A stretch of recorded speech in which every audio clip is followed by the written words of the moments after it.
Cerita berlanjut, memperlihatkan kelompok dari Sekte Sword Court Immortal yang tengah bergerak bersama-sama. Bai berkata bahwa di alam rahasia Changbai, 9 langit dan 10 istana, yang paling terkenal adalah kuil suci Tianhuan. Ya, legenda mengatakan bahwa ada senjata ajaib dan harta karun rahasia yang ditinggalkan oleh Supreme Emperor. Dan jalan menuju keabadian tak ada batasnya. Yolan pikir ada banyak orang yang akan pergi ke tempat itu karena mereka cukup yakin dengan kemampuan mereka sendiri. Tapi sayangnya, tidak ada satupun orang yang berhasil menembus penghalang kuil itu selama ratusan tahun. Ia bertanya kepada Bai seberapa mudahkah menurut Bai untuk bisa masuk ke sana. Bai menjawab bahwa tentu saja itu tidaklah mudah, karena jika mudah, pasti semua orang bisa pergi ke surga. Di tengah itu juga ada suara yang amat keras berkata bahwa orang-orang dari mereka telah berhasil memecahkan penghalang ilusi surgawi. Suara itu juga berkata apabila semua orang ingin warisan tertinggi, segera datanglah kepadanya. Ya, Be sama Yolen yang mendengar itu cukup terkejut. Be juga tak menyangka aliansi pembasmi iblis kali ini memiliki dukungan yang hebat sehingga bisa memecahkan penghalang. Ia rasa Wei-kun dan rekan-rekannya bertekad untuk menang. Dan ya, orang-orang yang mendengar itu langsung berbondong-bondong pergi ke lokasi. Mereka sangat berharap bisa mendapatkan harta karun berharga dan bisa menjadi kaya. Tapi Wan Xing di sini cukup curiga. Ya, karena semua orang ingin mendapatkan sumber daya itu secara eksklusif. Jadi, kenapa mereka malah memberitahu semua orang secara sukarela? Ia rasa ada konspirasi di balik semua ini. Yolan rasa itu cukup masuk akal. Meskipun dirinya adalah iblis, tapi hati manusia terkadang jauh lebih licik. Bai pun meminta semuanya untuk berhati-hati dan melihat apa yang akan orang-orang itu rencanakan. Dia meminta semuanya untuk tahan napas dan bergerak dengan diam-diam. Yang paling penting adalah jangan sampai ketahuan. Nampak di kuil suci Tianhuan, semua orang telah berkumpul dan berharap mereka bisa mendapatkan sebuah harta karun yang berharga. Tapi di sini, mereka cukup bingung karena penghalangnya sudah terbuka, tapi tidak terlihat pintu masuknya. Di sisi lain, kelompok dari Sekte Sword Court Immortal tengah mengintai dari kejauhan. Setelah kabar itu menyebar, banyak sekali orang yang berkumpul. Diperkirakan, semua orang di seluruh alam rahasia telah berkumpul di tempat itu. Di tengah itu semua Wei-kun dan orang dari klan Tianxi berdiri menyambut semua orang yang ada di situ. Klan Tianxi berkata pada Wei-kun apabila sebagian besar orang sudah berkumpul di situ. Tapi Wei-kun berkata tidak, karena ada beberapa orang yang masih bersembunyi. Ya, itu adalah orang-orang dari Sekte Sword Court Immortal. Mereka langsung disergap oleh beberapa orang dan langsung ditangkap menggunakan jaring yang sudah dipasang oleh jimat pendekat. Mereka pun tidak dapat terhindar dari jeratan jaring itu dan harus pasrah ditangkap oleh mereka.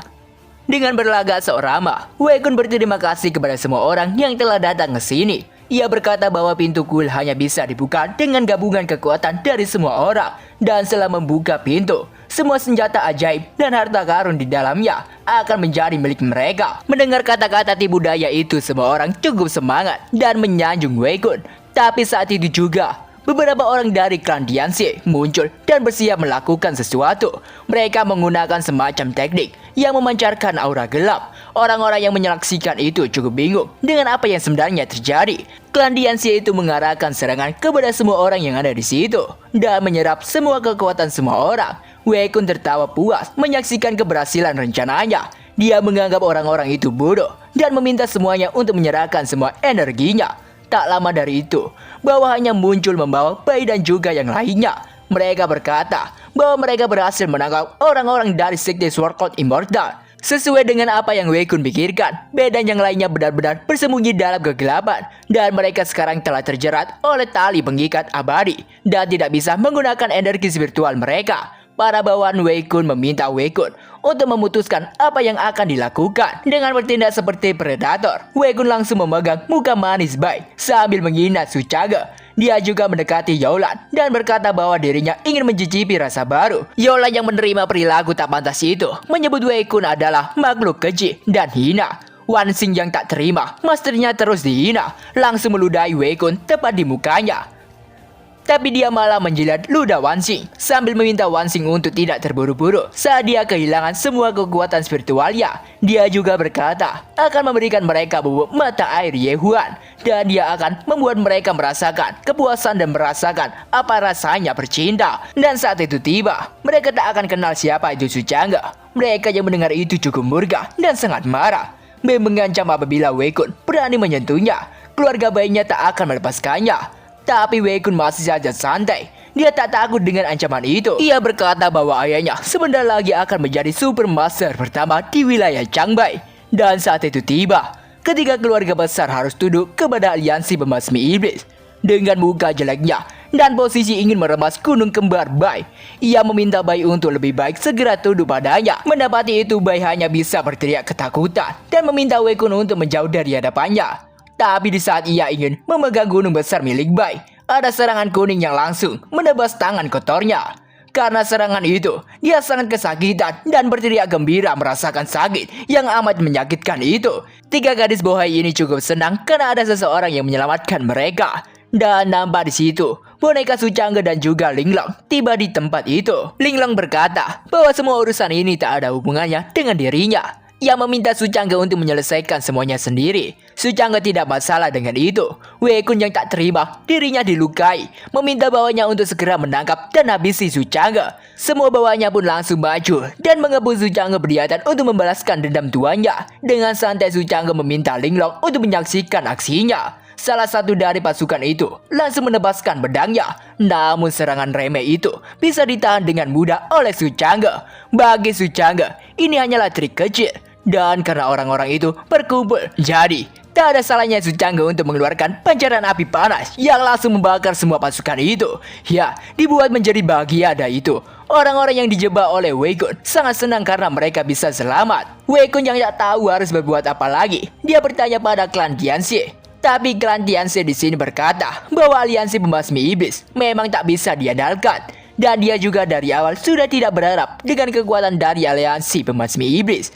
Oleh karena itu juga dia memerintahkan 3 pelindung Dharma untuk maju dan melawan Su Chang'e. Bai tahu bahwa mereka adalah makhluk setengah langkah menuju Supreme. Jadi tak heran juga mereka bisa memasang formasi sebesar itu. Dan Su Chang'e sendiri juga tak menyangka ada 3 makhluk setengah langkah menuju Supreme. Tapi bukannya gendar ataupun takut, melainkan Su Chang'e cukup menyayangkan mereka karena akan lenyap. Orang yang berambut panjang itu langsung menggunakan teknik pertahanan es. Tapi bagi Su Chang'e, itu cuma pertahanan remeh di hadapan kekuatan yang absolut. Pertahanan itu langsung hancur dengan 1 kali serangan. Tak hanya hancur, tapi menghancurkan penggunanya juga. Sedangkan 2 orang lainnya langsung menggabungkan kekuatan mereka. Hingga akhirnya mereka bisa memanggil summon tengkorak kematian yang kekuatannya berada di Supreme. Melihat mereka mengeluarkan summon, Su Chang'e cukup kagum.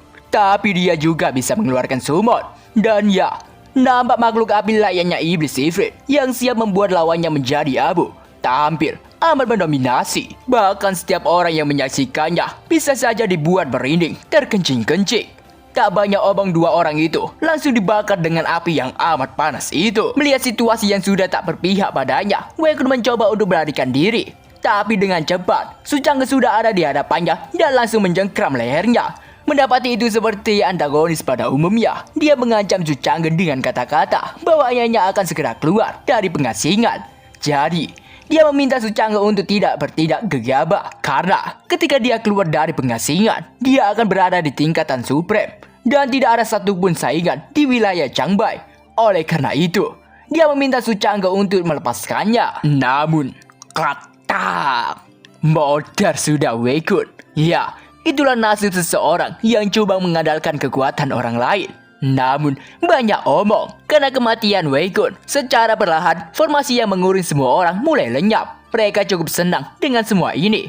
Tak lupa juga mereka bersumpah akan membalas semua ini kepada aliansi pembasmi iblis. Mereka semua juga langsung memberikan salam hormat dan berterima kasih kepada Su Chang'e. Su Chang'e di situ juga berkata kepada kelompok dari sekte Sword Court Immortal bahwa Master milik Wan Xing memintanya untuk membawa mereka masuk ke kuil suci Tianhuan. Mendengar itu, Wan Xing cukup heran. Dia bertanya apakah makhluk Supreme Expert itu mengenal masternya. Dan Su Chang'e menjawab iya.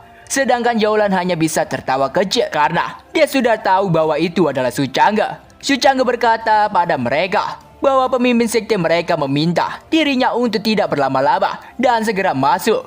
Ia meminta Bai untuk membawa semua murid untuk mencari peluang lain. Dan dia juga menatap ke arah Linglong. Tapi Linglong menenangkan Su Chang'e. Dia juga berjanji tak akan pergi kemanapun. Dan dia akan menunggu Su Chang'e di tempat ini. Su Chang'e memuji Linglong pintar. Dan selanjutnya adalah membuka pintu masuk kuil Tianhuan. Su Chang'e pun berhasil membuka pintu masuk menuju kuil suci. Dia menjelaskan pada semuanya bahwa menurut legenda, kuil Dianhuan dipenuhi dengan perubahan tanpa akhir dan kekacauan ruang. Dia juga berkata bahwa dia tak bisa menjamin keselamatan mereka sepenuhnya. Apakah ini akan menjadi berkah atau malapetaka? Itu sepenuhnya tergantung pada mereka sendiri. Karena takdir juga akan menuntun jalan mereka. Dan singkatnya, mereka pun sudah berada di dalam. Tapi, mereka berada di tempat yang berbeda-beda. Nampak Wan Xing ini berada di tempat entah berada di mana. Sedangkan Yaolan berada di kuil iblis. Dia dihadapkan dengan kerangka dewa iblis. Dan Su Chang'e sendiri berada di istana kristal, makam ratu para dewa. Su Chang'e mencoba untuk mendekat melewati penghalang itu. Namun setelah ia melangkah, ternyata jiwanya terpisah dari boneka miliknya. Ia sadar bahwa penghalang ini hanya bisa dilewati oleh jiwa saja.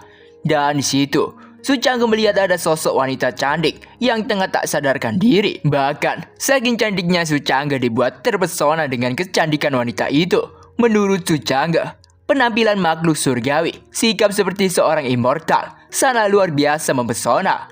Di tengah itu, Su Chang'e merasa adanya perubahan. Secara mengejutkan juga, muncul seorang kakek tua yang bersyukur dengan kedatangan Su Chang'e.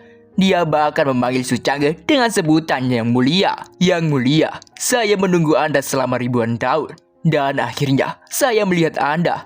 Hanya saja yang mulia, sang ratu telah tertidur selama 1000 tahun.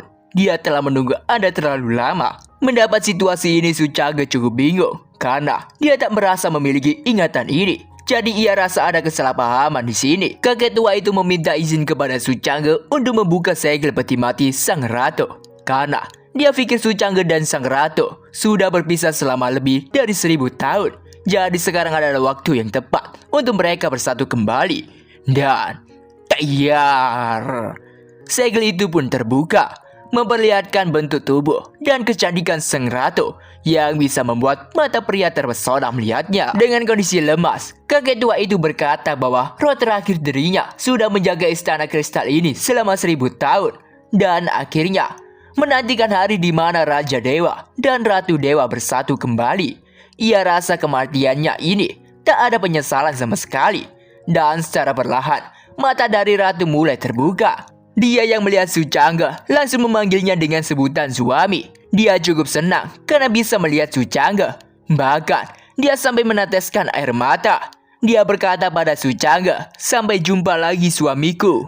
Di tengah itu Su Chang'e merasa ini semua tidak baik. Karena segel 1000 tahun telah terpecah. Energi spiritual di sini telah habis. Dan aula dalam tidak bisa bertahan lagi. Sedangkan Ratu secara perlahan juga mulai menutup matanya lagi. Dan dia juga berkata, "Luo'er sedang menunggumu di luar." Su Chang'e di situ masih bingung dengan apa yang sebenarnya terjadi. Dan di saat itu juga, dia melihat ada aura roh jahat yang amat kuat. Dan di sana juga, dia merasakan aura Yaolan. Jadi, dia merasa Yaolan sedang dalam bahaya. Dia pun langsung bergegas kembali ke dalam boneka miliknya. Dan langsung masuk ke dalam tubuh boneka itu.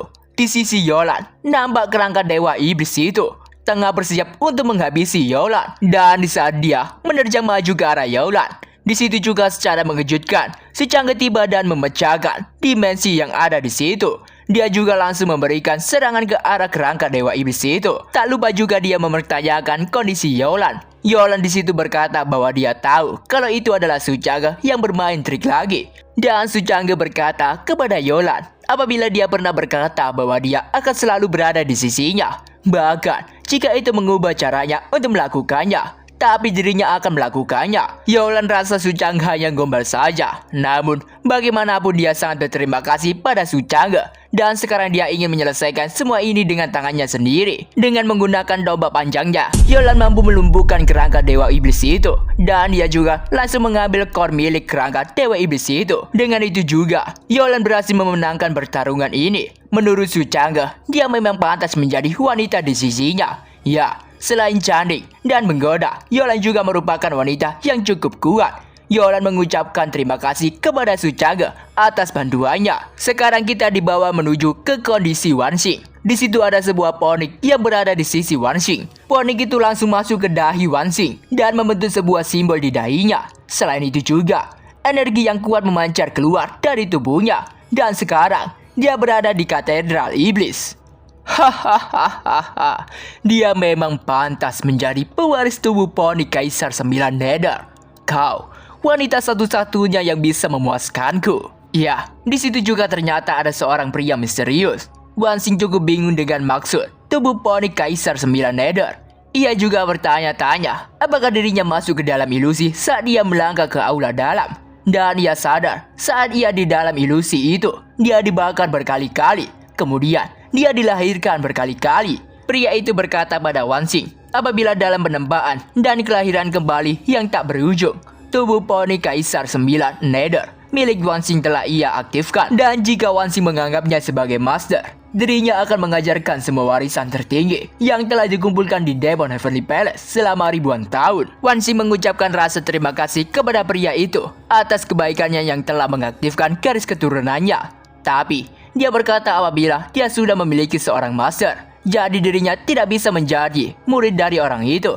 Ia berharap orang itu bisa memahaminya. Hahaha, jangan menyebut wilayah kecil Changbai ini. Bahkan, di modal God Realm selain aku, Supreme Demon Heaven, dan Shine, siapa lagi yang berani menjadi master dari The Nether Queen sepertimu? Dia bertanya sekali lagi, apakah Wan Xing benar-benar tidak ingin menyembahnya? Dengan tegas Wan Xing berkata bahwa dia tak akan mengkhianati masternya karena dia tidak bisa menjadikan Wan Xing menjadi miliknya. Jadi dia akan melenyapkannya agar tidak menjadi bencana di masa depan. Ia mempersiapkan sebuah teknik yang memunculkan sebuah aura pedang dengan memancarkan cahaya layaknya pelangi. Menyadari itu Wan Xing tak mau tinggal diam. Dia langsung menebas aura itu menggunakan pedangnya sehingga aura itu terbelah menjadi dua dan menimbulkan efek serangan yang cukuplah berbahaya. Orang itu cukup terkesan karena Wan Xing mampu membelah serangannya. Tapi dia langsung memberikan tekanan yang kuat kepada Wan Xing supaya dia bisa berlutut kepadanya. Tapi Wan Xing yang tak mau dirinya berlutut, dengan sekuat tenaga dia menahan tekanan itu. Ia sadar bahwa kekuatan tekanan spiritual ini cukuplah kuat. Dan di tengah itu ada sebuah serangan yang mengarah ke orang itu. Dia bertanya siapakah orang yang berani ikut campur dengan urusannya. Dan ternyata itu adalah Su Chang'e. Dia bertanya kondisi Wan Xing sekarang, apakah dia baik-baik saja. Wan Xing yang melihat Su Chang'e cukuplah senang. Sedangkan di sisi lain, Yolan saya rasa dia sedang cemburu. Orang itu yang tak terima Su Chang'e menyakitinya langsung menerjang maju berniatan untuk menghabisi Su Chang'e. Tapi dengan mudah, tangan Su Chang'e sudah berada di muka orang itu dan langsung memantingnya. Talung. Su Chang'e rasa orang itu terlalu berani untuk memata-matai muridnya. Tapi dalam kondisi itu orang itu menyadari sesuatu. Ia sadar energi spiritual yang dikeluarkan Su Chang'e sangatlah familiar. Itu adalah energi yang sudah menghilang selama ribuan tahun. Dia pun langsung terbang ke arah Su Chang'e dan langsung memeluk kakinya. Ya, seperti kakek tua dan sang ratu. Dia menganggap Su Chang'e adalah Immortal God King. Dia bertanya pada Su Chang'e kenapa dia tak memberitahu dirinya sebelumnya. Dan dirinya juga meminta maaf pada Su Chang'e karena telah lancang berani merebut muridnya. Su Chang'e yang memang tak tahu apa-apa cukup bingung dengan apa yang sebenarnya terjadi. Karena orang ini dan orang tua yang ia temui memanggilnya dengan sebutan Immortal God King. Orang itu berkata pada Su Chang'e bahwa pada saat bencana surga dan bumi pada waktu itu, demi melindungi God Queen Luo Xingli, Su Chang'e mengirimnya ke kuil suci Tianhuan miliknya. Dan sekarang Su Chang'e telah ada di sini dan saatnya membawa God Queen pergi. Su Chang'e mencoba bertanya pada sistem dengan apa yang sebenarnya terjadi dan kenapa dia tidak memiliki ingatan ini. Sistem menjelaskan bahwa pada plot aslinya, Su Chang'e dan God Queen tak memiliki interaksi sama sekali. Ia rasa mungkin karena perjalanan waktu Su Chang'e, sehingga menyebabkan ruang dan waktu menjadi kacau. Dan saat ini, tidak ada cara untuk menjelaskannya. Su Chang'e cukup kesal pada sistem. Dia menyebut sistem itu sangatlah gila. Su Chang'e berkata pada orang itu bahwa sepertinya God Queen telah pergi. Dan orang itu pun meminta Su Chang'e untuk segera pergi juga. Karena God Queen telah bangkit. Dan God King juga telah muncul kembali ke dunia. Jadi, dia meminta Su Chang'e untuk tidak membawa orang-orang dari Immortal Palace kepadanya. Karena dia masih ingin hidup beberapa tahun lagi. Karena itu, Su Chang'e pun bergegas pergi dan berpamitan pada orang itu. Seperginya Su Chang'e, orang itu memuntahkan cairan merah dan berkata, God King, aku rasa Anda telah lupa bahwa bencana yang menghancurkan surga dan dunia disebabkan oleh God Queen tercintamu. Anda harus menemukannya.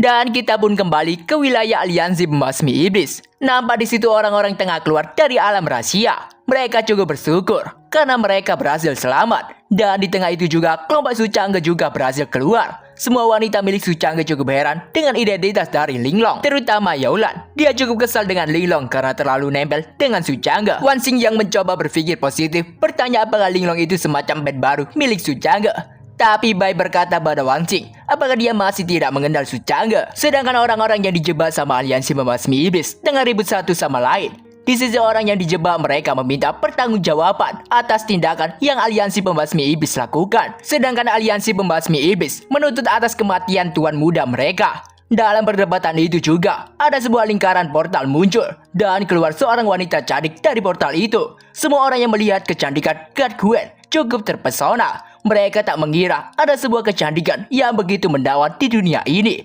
Mereka mengira dia adalah seorang peri yang turun ke bumi. Oh iya, 3 orang ini saya kira udah modar, ternyata masih hidup.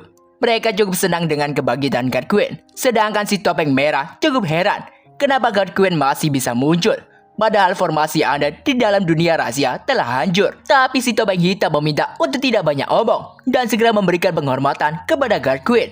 Sedangkan orang-orang yang tadinya bisa merasa lega karena mereka bisa selamat. Setelah tahu itu adalah sosok kejam yang berusaha dibangkitkan oleh klan Dianxie, mereka sekarang menjadi sangat ketakutan. Dan God Gwen pun kini mulai menatap ke arah Su Chang'e. Kemudian dia meneteskan air mata dan terbang menghampiri Su Chang'e sambil memanggilnya dengan sebutan suami. Sambil memeluk Su Chang'e, sang God Gwen atau Luo Xiangli berkata bahwa dirinya sangat merindukan Su Chang'e. Sedangkan wanita-wanita yang bersama Su Chang'e langsung membuat ekspresi tidak senang karena wanita itu cukuplah dekat, bahkan memanggil Su Chang'e dengan sebutan suami. Waduh, ternyata Su Chang'e mau mengharem nih. Wadah.